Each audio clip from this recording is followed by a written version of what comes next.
onílé tálejò ètò Wazobia nítorí Wazobia nítorí onílé tálejò ètò Wazobia today. Tọmọdé tàgbẹ̀tò yẹn máa tún gbòde o. Wazobia ètò tó so Yorùbá táwọn sáyé kò pọ̀. Wazobia pé kájọ wà kájọ gbé ní rẹpọ̀. Ètò àtà lórí MITV. Látago 10 dáko 11.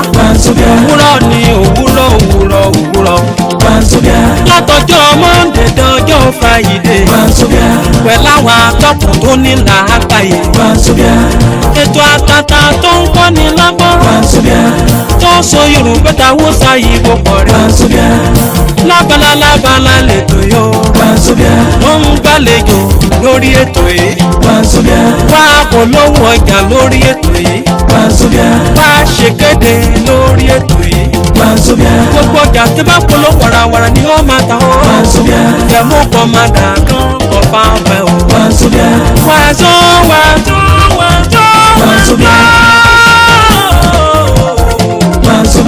Wazobia lẹ́tọ̀ lórí tẹlifíṣàn MITV Jamlawai.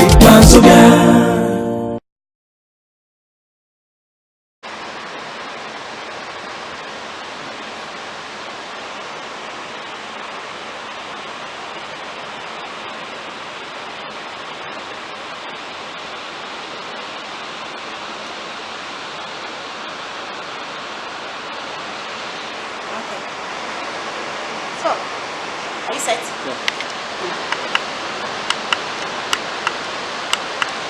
Okay. Assalamu alaikum. Alaikum salam. A yau din nan kila mun zo ofis ɗinka ne don mu yi magana da zance da ko kuma na tambayi ka game da matsalan da kake fuskanta a wannan aikin nan naka, kuma amma kafin nan ina so ko za ka ɗan gaya ma jama'a sunanka da kuma abin da kake a wannan ofis. Sunana dai Muhammad Musa, ana min inkiya ga mai takobi. Matsayina na yanzu ni ne chairman ko shugaba na ƙungiyar motocin sifiri na kansu, ma'ana masu motocin sifiri na kansu, owners kenan.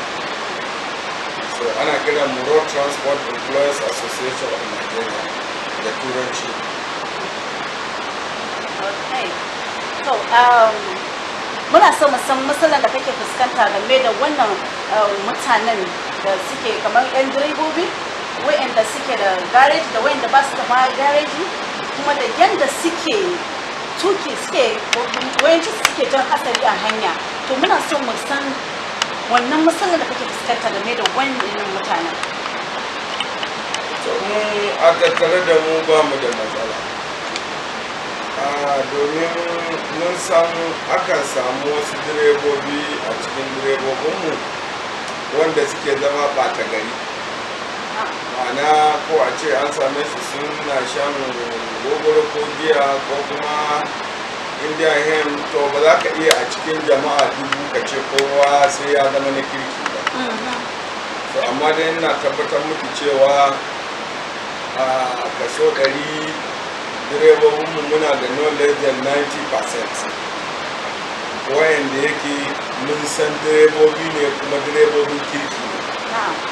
Amma matsalar da take faruwa a nan shi abinda ku ba kwa kula da shi, mutum an siya masa mota ya je ya koyi tuki sati 2 ya hau kan hanya da mota, me ya sani na dokar hanya? Ba wani abin da zaka iya ka masa tambaya a dangane da tuki ya gaya Aikuwa. kuma gashi yana tuki a kan hanya. So don haka mu kowanne lokaci mukan ainihin kira direbobinmu mukan musu orientation, ma'ana mukan ainihin tunatar da su akan wasu abubuwa da suka sani suka manta, ko kuma a sun sani din mu sake sanar da su a dangane da abin da ya shafi tuki. To amma ku ya kamata ku yi kokari su wanda suke sayan motoci ma'ana private ku musu magana, ya kamata mutum ya tabbatar ya iya tuki kafin ya hau kan hanya. Direba na kwamashiya shi kullum akan stiyari yake, ma'ana tun daga safe har zuwa yamma. Ba ka haɗa shi da mutumin da ya tafi ya je koyi tuki awa 1 ko awa 2 ya je ya zauna ya huta, bayan nan kuma sati 2 ya hau kan hanya yana tuki. Experience ɗinsu ba zai zama ɗaya ba. Ina kuwa. So don haka mu dai muna iya ƙoƙarinmu, muna ainihin yi wa direbobinmu magana, muna tunatar da su cewa abu doka da oda. Ma'ana duk inda mutum ya hau kan hanya ya tabbatar hanyar nan akwai hukuma, ya tabbatar kuma ya yi biyayya ga hukumar hanyar nan. So wannan muna ƙoƙarin yin haka a kowane lokaci. Gaskiya kan mun gode da wannan zancen. To dan Allah ina son ka ba wa matasa shawara, ko kuma akwai abin da kake so gwamnati su sai game da wayannan abubuwan, ko dai kawai in dai babu, amma in dai akwai zaka iya magana game da shi, amma idan babu to ina so dan Allah ka ba wa matasa shawara su tashi sai. To shi da matashi da wanda ba matashi ba ai duk ɗaya suke, domin sai da wayanda ba matasa ba za a samu matasa. Gaskiya kam. Shi kuma bature ma ce charity begin at home, ma'ana biyayya tana farawa ne daga gida.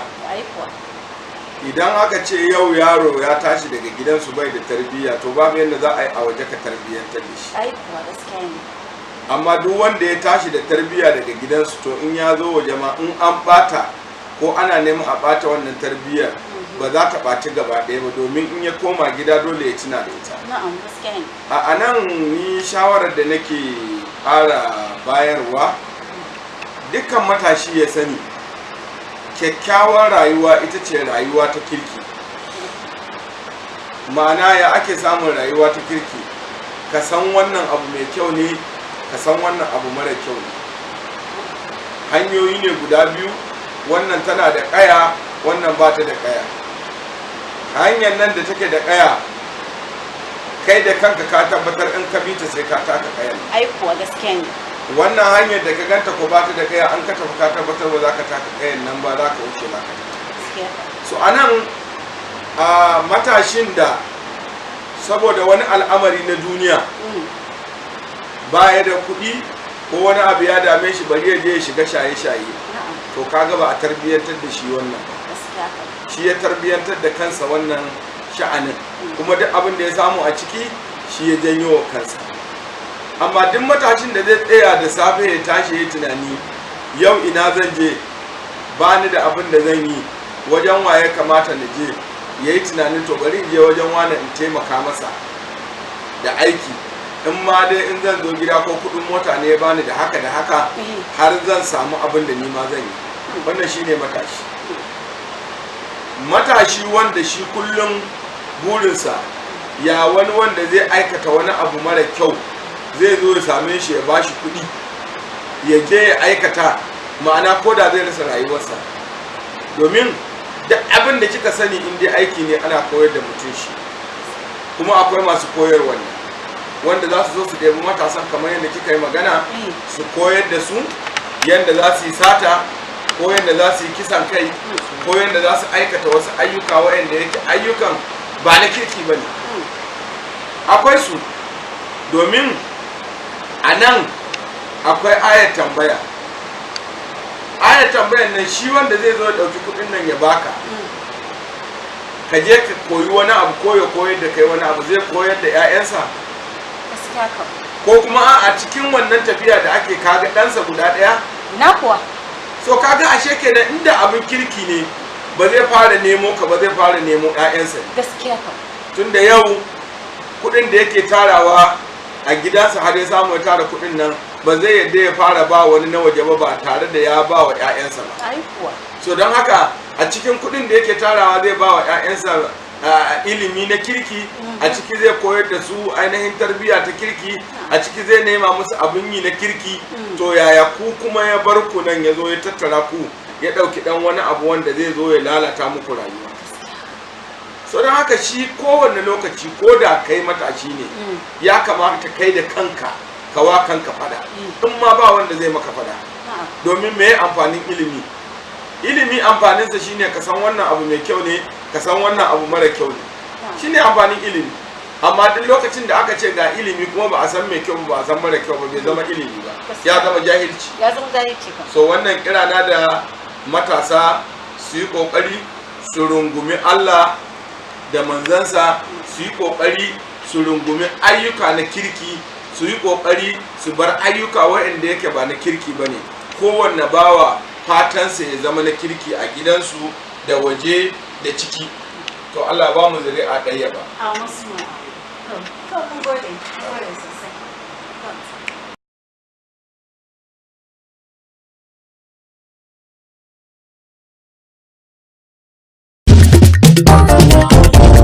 Wazobiani toni ton, wazobiani ta, toni leta leke to wazobiani,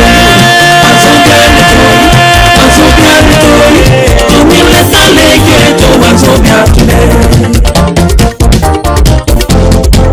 Tọmọdé tàgbẹ̀ tó yẹ máa tún gbòde o. Wazobia, Wazobia, Wazobia. Ètò tó so Yorùbá kàwé sáyé kò pọ̀. Wazobia, Wazobia, Wazobia. Pé kájọ wà kájọ gbé ní rẹpọ̀. Wazobia. Ètò àtà lórí Yemai TV. Wazobia. Látago mẹ́wàá káàkó mọ́kànlá. Wazobia. Òwúrọ̀ ni òwúrọ̀.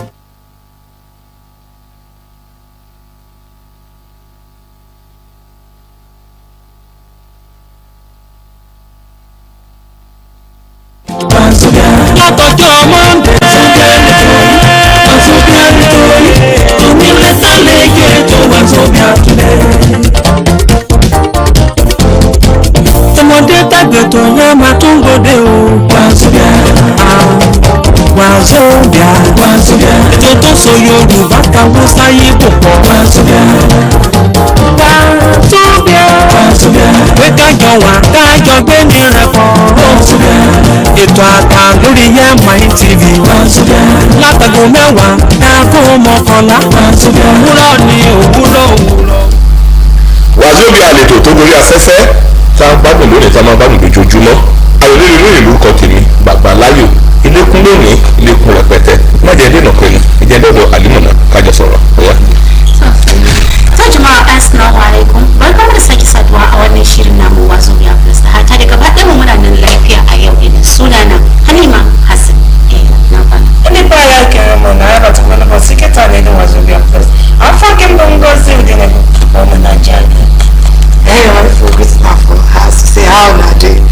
My name na Amaka Ogle. Look at the vex say Baba Layo don't remember thought say Oko Cecilia Alayama Lale. On top of Wazobia Plus today, this is our entertainment day. And today we get our own friend for us, Honorable Balogun. And we get plenty artists for us, and the ones that we expect when they come. Wazobia Plus, that be the program. We no go anywhere. We still dey continue. We dey come back with our Honorable.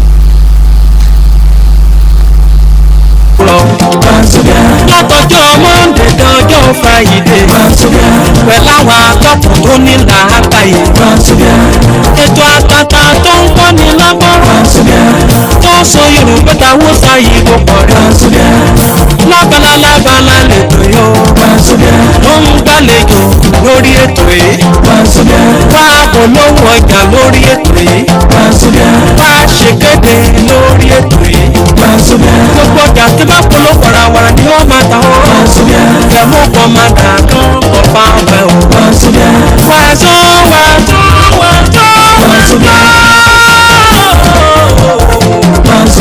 Wazobia lètò lórí tẹlifíṣàn Yemai TV yàrá wáyé.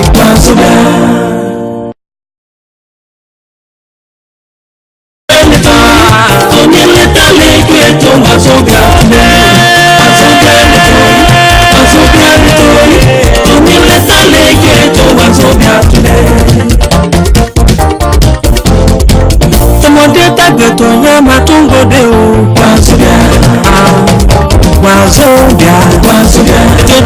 Yorùbá táwọn sáyé bò pọ̀. Wazobia pé kájọ wà kájọ gbé ní rẹpọ̀. Ètò àtà lórí Yemai TV. Látago mẹ́wàá dákó mọ́kànlá. Òwúrọ̀ ni òwúrọ̀. Látọjọ́ Monday dọjọ́ Friday. Pẹ̀lú àwọn akọ́kùn tó ní làákàyè.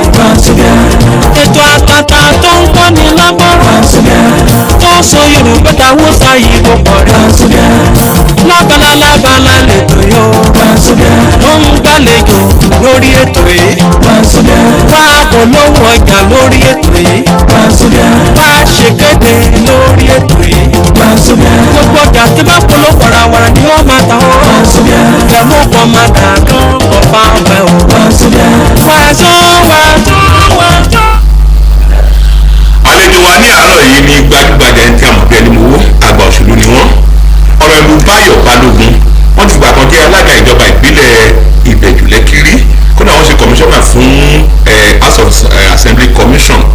Báyìí wọ́n ń díje fún ipò láti lọ sí ilé ìgbìmọ̀ asòfin ní rep ní abẹ́ àsíá APC fún Ìbẹ̀jú Lẹ́kìrí Federal Constituency.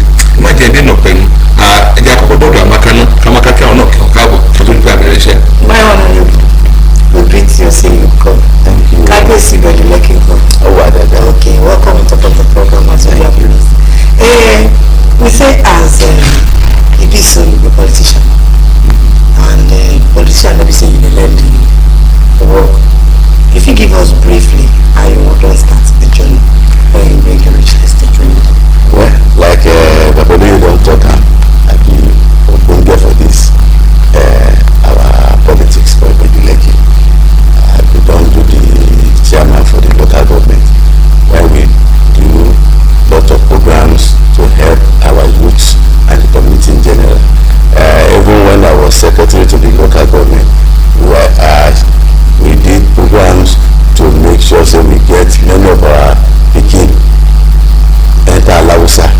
Over 250 indigenous of Ìbẹ̀jú Lẹ́kìrí. We made them to work with graduates. We made them to become workers for Alausa. And all of them now they don't do like level 15, level 16. And that one are like year 2000. Now, when we become chairman, we don't do so many work like a lot of electrification projects for Ìbẹ̀jú Lẹ́kìrí.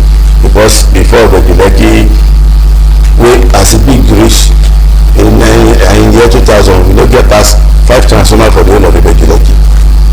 And the time we have the chairman, at least we don't do like over 20 for different community.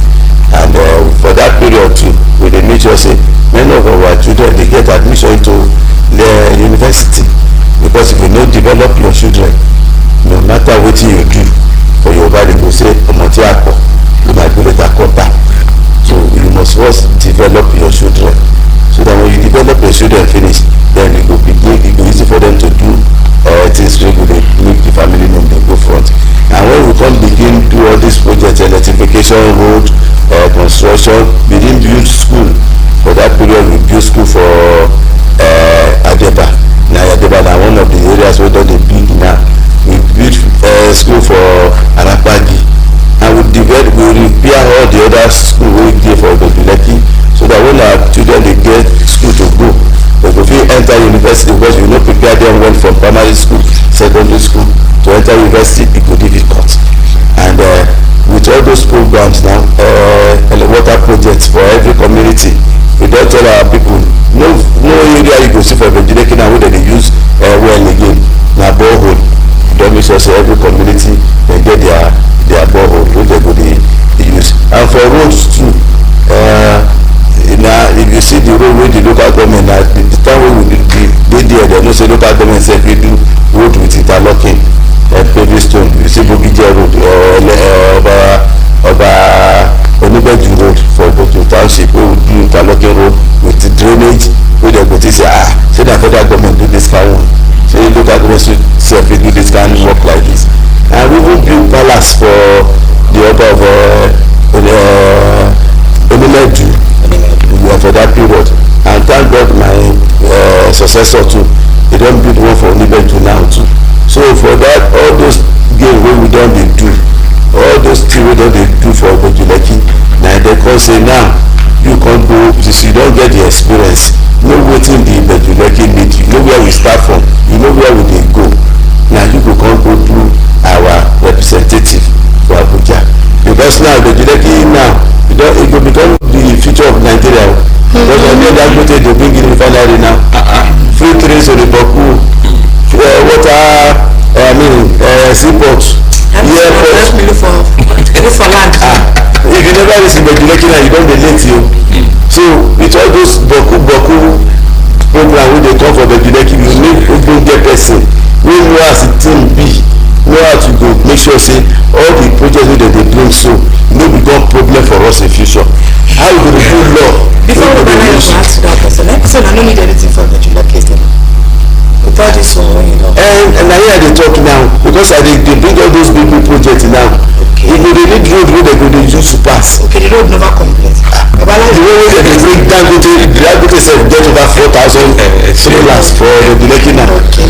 ọ̀rọ̀ ìbálò balógun tábà máa wò ẹ̀yin kọ́ ni àní ẹ̀kọ́ kan gbé kalẹ̀ fún rẹ̀ ní Ìbẹ̀júlẹ́kì kí ọdún tó pe onítọ̀ sọ́dọ̀ ènìyàn ọ̀nà ìbò bàbá wa Ayéọ̀lá kọ́nọ̀bà tí wọ́n san fẹ́fẹ́ rẹ̀ láìpẹ́ lọ sọ pé ẹ̀yin lẹ́ máa wà láàárín ọjọ́ péréte tó pè ọ̀nà olè padà sí pé àwọn aráàlú wọ́n gbà yín wọlé tọwọ́ tẹsẹ̀ àti pàápàá ní ìfẹ́ ìgbà tí wọ́n gẹ́gẹ́ bí alága ìjọba ìbílẹ̀ àwọn òyìnbó máa pè nǹkan ní executive àti legislator ẹgbẹ́ aṣòfin lẹ́fẹ́ lọ́ọ́ sí o kì í ṣe fún alága o ọ̀nà lẹ́fẹ́ gbà láti ran àwọn aráàlú lọ́wọ́ láti jẹ́ pé kí nǹkan ogun rege.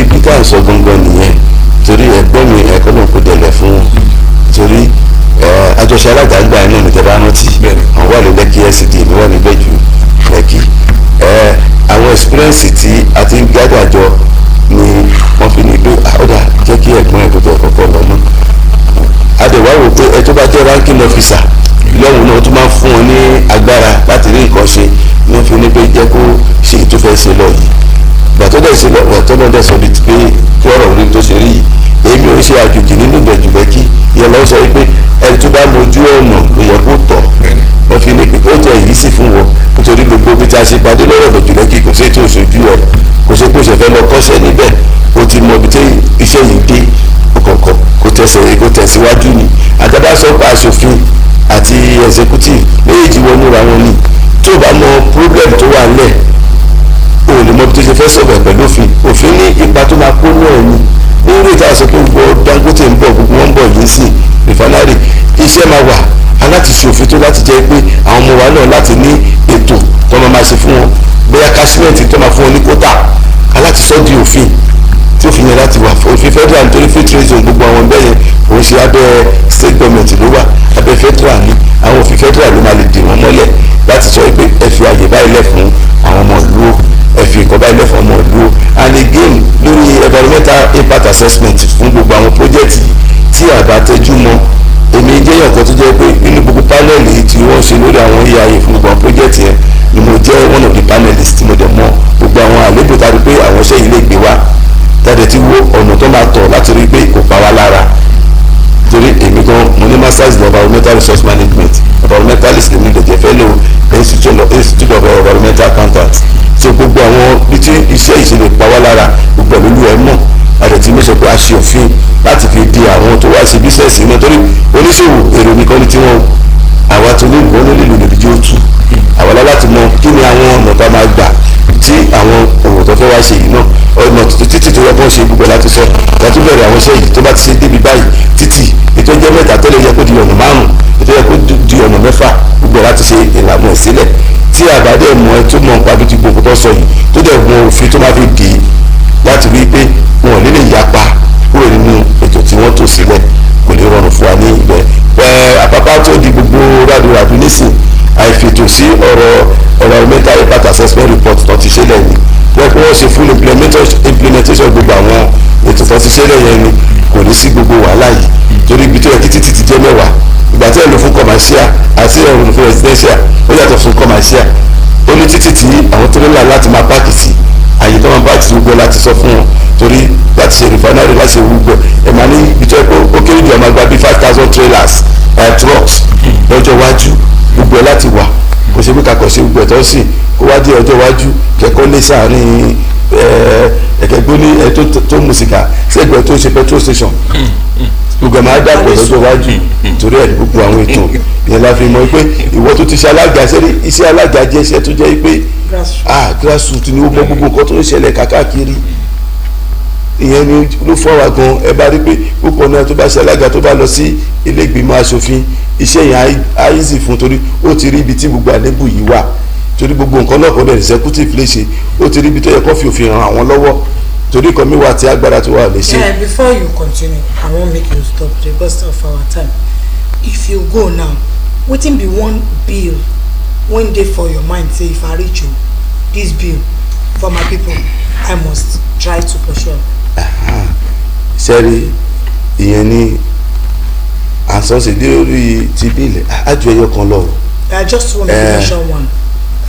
So like I said we have to do something to protect the environment so there must be bill on the EIA implementation. Okay. There must be bill on the EIA implementation. Well, that would be maybe something I would say I will be a major participant on in doing, but to support the one way dey for ground too there's the bill they've been pushing on 5% petroleum sales tax on every petrol sold in Lagos, which Asiwaju started at that period because this is one of the ways that revenue go enter Lagos boku because majority of the petrol wey dem dey sell na Lagos dem dey sell am and that means na Lagos the motor dey waka. So you want to collect that percentage? And they must make sure say they must go remove am from the money wey they collect they give Lagos state and other states too so that they go fit develop their road. Prince, wetin we go do for you be say you too know say the time when you request for e no reach you go come back again on top of Wazobia Plus.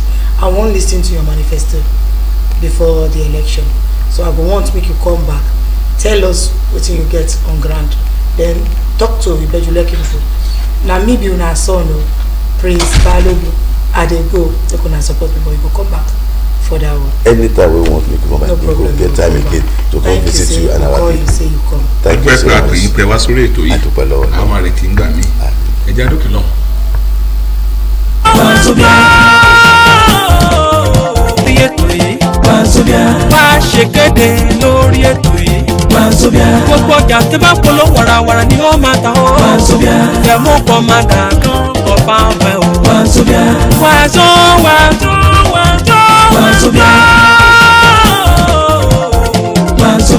Wazobia lẹ́tọ̀ lórí tẹlifíṣàn MITV yànnàwá yìí Wazobia.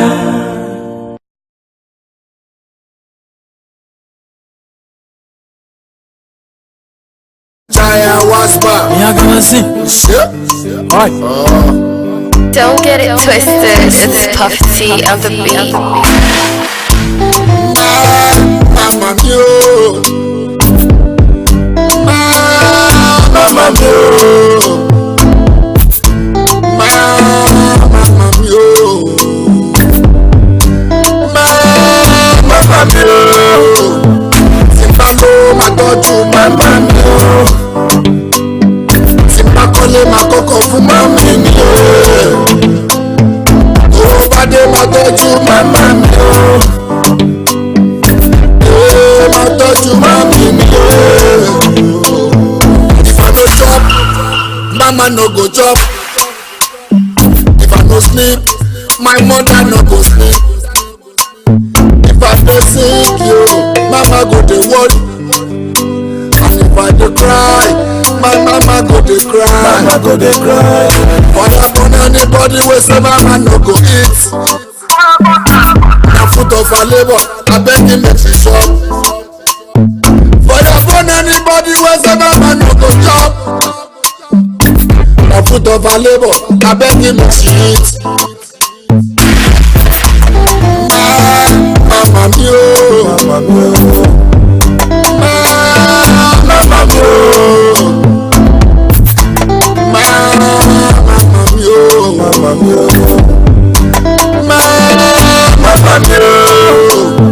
Simba lo ma tọ́jú mama mio. Simba kọ́lé ma kọ́kọ́ fún mami mi o. Tó bá dé ma tọ́jú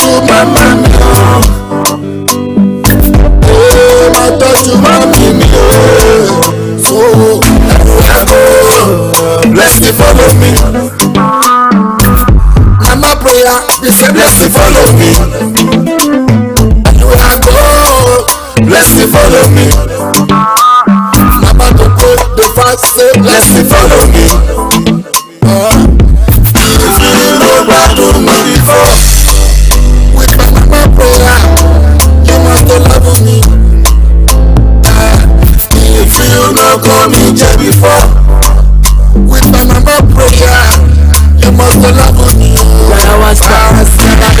Gold or diamond, you look what mommy. Over she be mama, you the that be mommy. You be ordinary mother, you be like a god. And I never see that person where you break her bones. Family blend me, you not to doll, you protect to guide me. Lick back to my shift crowd, but it back for me last song. Mama me my shit, follow lower in the kill a virgin. Kill a shit, it's been a long time, but me sure she clear. Mama did the love for me, kill a little tip back. And I said, mommy, let her get the clock back. But it's happy, y'all see, already you be right. Mama mio, mama mio,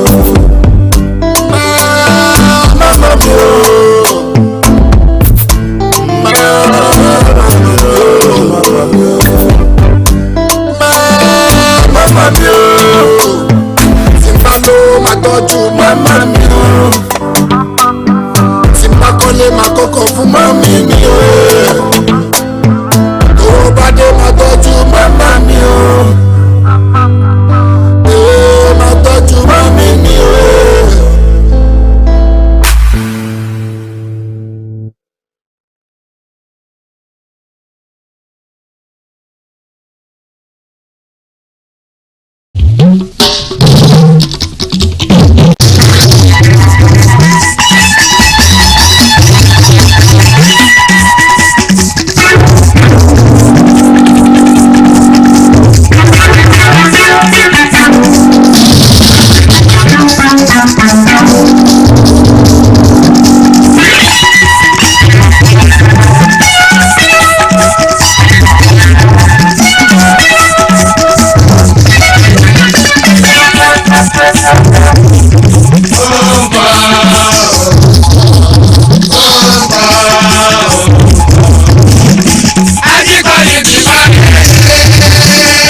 kìkì tó ọlọ́run ọba mi àmọ̀ dúpẹ́ lọ́wọ́ rẹ torí wọn náà ló jẹ́ kí a tó di àkókò yìí adúpẹ́ lọ́dọ̀ ọlọ́run ọba mi Èdùmàrè orí ètò Wazobia Plus náà láti wà níbi tí bẹbẹ ti ń lọ tí ò dúró ẹ mọ̀ pé abala yìí náà tẹ́ ẹ bá ti rí mi báyìí lórí ètò ní gánà tó báyìí ẹ ti mọ̀ pé àwọn gbajúgbajà olórin ẹ̀mí olórin láwùjọ tí gbogbo èèyàn mọ̀ náà lèmi máa ń gbé wá sí orí ètò yìí ẹ kú lélẹ̀kan sí o Táíwò Sàlámì lórúkọ mi o Àjìbẹ́ntò yín rèé o àti dé sórí ẹ̀rọ agbàgbé lónìí mo ní àwọn àlejò gbáǹkọ́gbé àlejò méjì ní orí ètò yìí àwọn akọrin ẹ̀mí lọ́wọ́ àlàáfíà mi ń bí lọ́wọ́ tó mi ń bí mo ní ìyá wa akọrin ni wọ́n mo ní àbúrò mi kan náà olórin náà ni abẹ́ ẹ jẹ́ kí n kọ́kọ́ ṣe báyìí ná ìyá wa akínyìn ẹ̀kú ọjọ́ mẹ́ta o.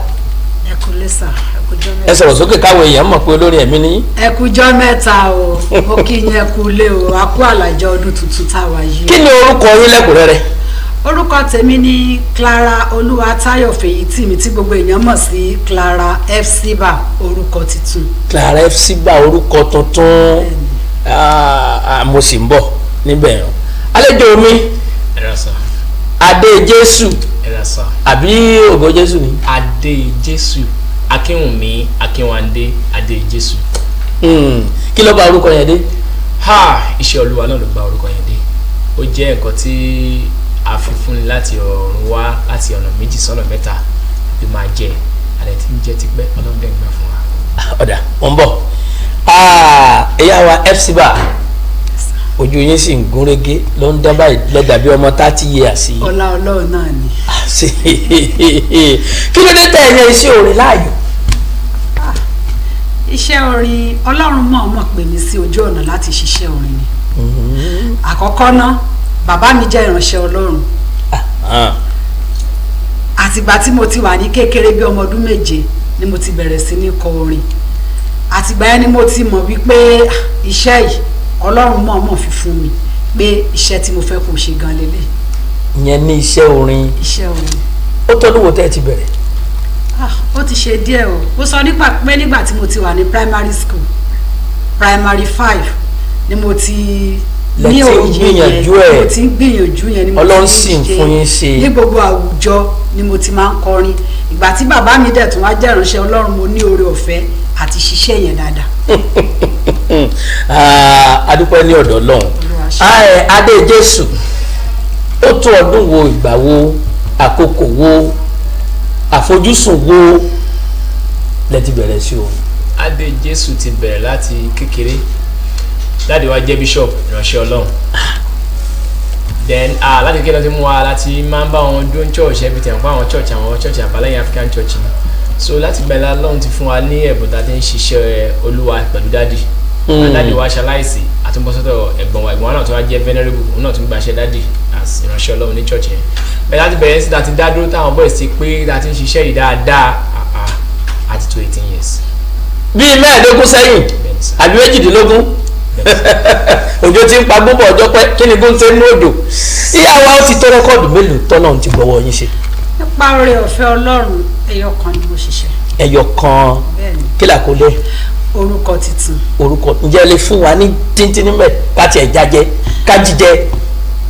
a forúkọ titun pè mí a forúkọ tuntun pè mí a forúkọ tuntun pè mí Olúwa èyí ni mo fẹ́ ayé ti wò mí títí wọ́n ní àgàn lórúkọ mi wọ́n ní orúkọ tí mò ń jẹ́ kò mú ògo orúkọ rẹ̀ jáde ojú wọn lọ́la tó kù wá kò yí orúkọ mi padà sí rere ẹbí ògo àti ẹwà rẹ̀ yọ lára orúkọ mi. tí n bá ní kẹ́ ẹ máa kọ́ lọ gbogbo ẹgbẹ́ orí ni ẹ̀kọ́ lòwe rárá. ó ti wà nínú ọpọlọ mi. ó wà nú ẹ èmi gan rí Adé Jésù ta ni aláwòkọ́ṣe tẹ́ ẹ̀ ń wò gẹ́gẹ́ bí olórin tẹ́ ẹ fẹ́ dà bẹ́ẹ̀ olórin ẹ̀mí. àwọn èèyàn pọ̀ gan-an tó jẹ́ ọ̀gá wa ṣùgbọ́n nìkan tí mo fi ìwà tó kọ́ṣẹ́ lábẹ́ ẹ̀ mi kọ́ṣẹ́ tí mo rí ìwà ẹ̀ tí mo bá rìn níjọ́ tí mo need nǹkan méjì tí mo rí pé yes ẹni tó gbà ìmọ̀ra ni mo ní Mega 99 ó yẹ kó wà lórí ètò lónìí ọ̀dà ẹ bá rìn ẹ ṣiṣẹ́ lábẹ́ ẹ̀ àbí ẹjọ́ máa ń lọ play papọ̀. mi ń bá wọn rìn o mi ń ṣe lábẹ́ o ǹjẹ́ mi fẹ́ ṣe launching àti wàá pa àwọn kọ̀ọ̀kan tó jẹ́ bí àwọn ọ̀gá wa ní àwọn olórin pé ẹjọ́ Adé Jésù fẹ́ ṣe launching ni o wọ́n kàn yọbọ̀rọ̀ níbẹ̀ méjì tí wọ́n bá mi pe mega báyìí mega Adé Jésù fẹ́ ṣe launching ó ní máa ń gbórin yẹn máa ń gbọ́ ọ̀bọ̀n yẹn máa wá wọ́n travel out wọ́n tún sì ń pè lọ́hùn pé Adéjésù má bẹ̀rù mo máa dé ó kọ̀sẹ̀ kan ó dé kọ̀sẹ̀ kan ó dé dé lágbàá báyìí mo wá rí i pé nínú àwọn tó wà lókè tèmi súnmọ́ tèmi rí pé ó jẹ́ nọ́mbà wọn àti pé ó fa àwọn èèyàn mọ́ra ṣàgbà ìdáná ti fi kọ́ ṣe pé nobody tó kéré sí mi náà tó máa pè mí tí mi ní dá lóhùn ó ti wà lọ́kàn láti gbà tó ti wá yẹn. bí àwòkọ́ ṣe dáadáa. ó pé ìwé ẹ̀ wun èèyàn ọ̀rọ̀ ẹnu ẹ̀dẹ̀ wùyàn kò dẹ̀ gbéraga ó jẹ́ pé yes ó fọmọdé mọ́ra ó dẹ̀ fàgbà mọ́ra. rẹ́kọ̀dù mélòó lẹ ti ṣe. 3. ìkíní. mo sùn mo jí. èkejì. ní ilẹ̀ Sìmídé. ìkẹta ńkọ́. ìrédé. then ìyànpẹ́ náà wà ń bẹ̀. ǹjẹ́ mo lè jàjẹ́ ń bẹ̀. Jẹ́ kí n fún yín ní ìtọ́ máa ń pè ẹ̀dá ní àwọn station dáadáa tẹ́ pé àwọn ìmáà mọ̀. ní ilẹ̀ Sìmídé ẹ ṣeun o ní ilẹ̀ Sìmídé bàbá o ẹ ṣeun o ní ilẹ̀ Síwádé ní ilẹ̀ Síwádé January tún parí ẹ ṣeun o bàbá o ní ilẹ̀ Síwádé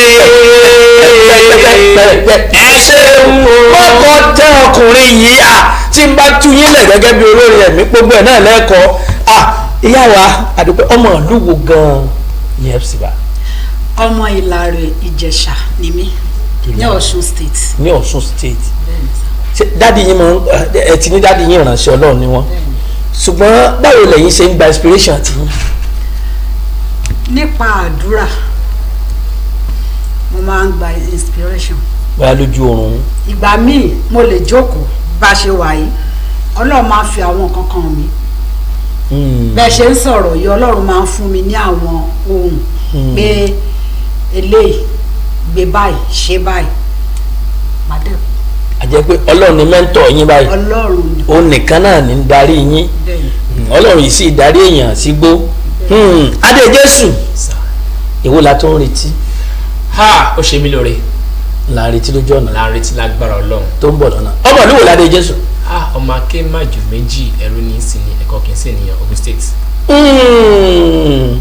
ará akémàjò ará akémàjò ẹ̀yin lẹ ṣe mọ̀jọ̀kọ́ torí pé ọjọ́ rẹ̀ bí àná òróró Adéjésù ẹ máa ń ṣeré ìta. bẹ́ẹ̀ni sá máa ń ṣeré ìta máa ń lọ church máa ń bẹ̀rẹ̀ ní anything ṣe tó jẹ́ pé ẹ fẹ́ enjoy apé Ọlọ́run ràn wá lọ́wọ́. ẹ ní bọ́ìsì pé. wọ́n pé ìyàwó ńkọ́. mo ní àwọn èèyàn group. látọ̀ wá síbi. torí pé aṣọ ìbílẹ̀ lẹ́wọ̀ aṣọ ìbílẹ̀ wọ́n máa wọ̀ o ẹ ti ní yúnífọ́ọ̀mù gbogbo lórí ní máa ń ní yúnífọ́ọ̀mù. ní aṣọ tá a máa ń wọ̀ jáde. bí Kampala bẹ̀rẹ̀ sí wọ̀ yìí. àwọn lè jẹ́ Kampala. torí mọ̀ pé ẹ̀dùn báyìí bí ìsọjí kùsẹ́ẹ̀dì kankan tí wọ́n bá pè yín báwo ló ṣe rí sí ìgbéyàwó yín mo mì pé báwo ni ìyàwó ni ọkọ yín fi máa ń wò ó fi máa ń wo iṣẹ́ tí ẹ̀ ń ṣe. ọkọ mi náà ó fi ara mọ́ iṣẹ́ tí mò ń ṣe ká tó fẹ́ ra wa náà ti mọ irú iṣẹ́ tí mò ń ṣe mo fẹ́ lè sọ wípé ibi tán ti pè mí lọ sí àwọn ìjọ ní agbègbè wọn láti jọ pàdé. ẹ fún mi lóhùn yẹn lẹ́ẹ̀kan sí ẹ fún mi lóhùn yẹn lẹ́ẹ̀kan. ẹ jẹ́ kí n fún yín lórí mi. èmi dúpẹ́ oore èmi dúpẹ́ oore èmi dúpẹ́ oore Jésù èmi dúpẹ́ oore èmi dúpẹ́ oore èmi dúpẹ́ oore èmi dúpẹ́ oore Jésù èmi dúpẹ́ oore. nínú orin kan tí ọ̀dà ìpè mo máa ń gbádùn jù òun ni orin kan tí ọmọ ń kọ pé ìrántí mọ́. ó ṣe mí lóore ó ṣe mí lóore ó ṣe mí lóore o n kò jẹ́ gbàgbé oore. etí mò ń gbìyànjú àti rántí ní kékeré mi títí tí mo fi dàgbà ó ṣe mí lóore o n ò jẹ́ gbàgbé oore. adúgbò lọ́dọ̀ Ọlọ́run bó tilẹ̀ jẹ́ pé tí n bá tu yín lẹ̀ gbogbo ẹ̀ náà ìyá wa nọ́mbà wo ni a fi lè báyìí sọ̀rọ̀. nọ́mbà mi tí a lè pè mí sí ni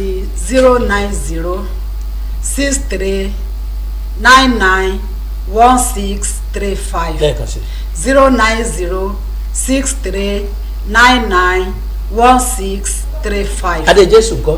Adéjésù 080 60 54 64 24 080 60 54 64 24.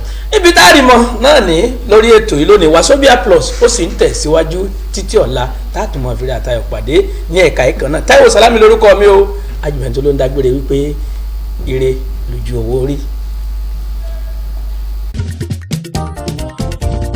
Wazobia lẹ́tọ̀ ètò ọ̀hún Wazobia lẹ́tọ̀ yìí onílẹ̀ta lẹ́jọ́ ètò Wazobia Today. Wazobia lẹ́tọ̀ yìí Wazobia lẹ́tọ̀ yìí onílẹ̀ta lẹ́jọ́ ètò Wazobia Today. tọmọdé tàgbẹ̀tọ̀ yẹn máa tún gòdè o. Wazobia Wazobia Wazobia ètò tó so Yorùbá táwọn sáyé kò pọ̀. Wazobia Wazobia pé kájọ wà kájọ gbé ní rẹpọ̀. Wazobia ètò àtà lórí MITV. Wazobia látago 10 dákó 11. Wazobia òwúrọ̀ ni òwúrọ̀. Wazobia látọjọ́ Monday dọjọ́ Friday. Wazobia pẹ̀lú àwọn atọ́kùn tó ní làákàyè. Wazobia ètò àtàtà tó ń kọ́ni lágbọ́n. Wazobia tó so Yorùbá táwọn sáyé kò pọ̀ rẹ̀. Wazobia lábala lẹ́tọ̀ yó. Wazobia ló ń gbàlejò lórí ètò yìí. Wazobia wá polówó ọjà lórí ètò yìí. Wazobia wá ṣèkéde lórí ètò yìí. kì í dùn kó pọ̀ ṣókí lọ́bẹ̀ oge mo dẹ̀ nígbà wọ́n pé gbogbo ẹ̀ tẹ́ ń bẹ́ ń lé àti bí kíbi tẹ́ tí ń wò wá ẹ gbádùn ètò yìí lónìí bẹ́ẹ̀ ṣe máa gbádùn gbogbo ìgbà náà nìyẹn. Ayọ̀délé olóyè babaláyò ló sọ pé a tún mọ pàdé ní ọjọ́ Friday ní agbára Ọlọ́run bá àjẹbó ṣe jẹ́ ṣùgbọ́n Wazobia tẹ̀síwájú lọ́la o. To jama'a da hata dai kun ji daɗi duk wannan shirin namu na yau za mu sake haɗuwa gobe in Allah ya kai mu. Suna na Halima Hassan Eya sai an mu sake haɗuwa gobe. Ndị be ya game karịa ya mere na bọsị kịta ka anyị bịara na bọsị kechi n'ike Chukwu. Afọ nke m bụ Ngozi Udenebo gbọmụ na nja nke. My people will type na so na join us on top of Wazobia Plus today. We hope say una enjoy the small package we fit bring for now. But tomorrow na another day. Tomorrow na no say tomorrow na strictly politics. Na there we go dey hear everybody wetin dem wan go represent us, wetin dem get to offer, and I get opportunity to call them in, ask them wetin dem do for where dem dey come from. My name na Amaka Ogunleye, original Naija pikin. We go see una tomorrow. Wazobia gbogbo ọjà tí bá polówó warawara ni ó máa ta ó. Wazobia jẹ́ mọ́. Wazobia ètò tó so Yorùbá táwọn sáyé.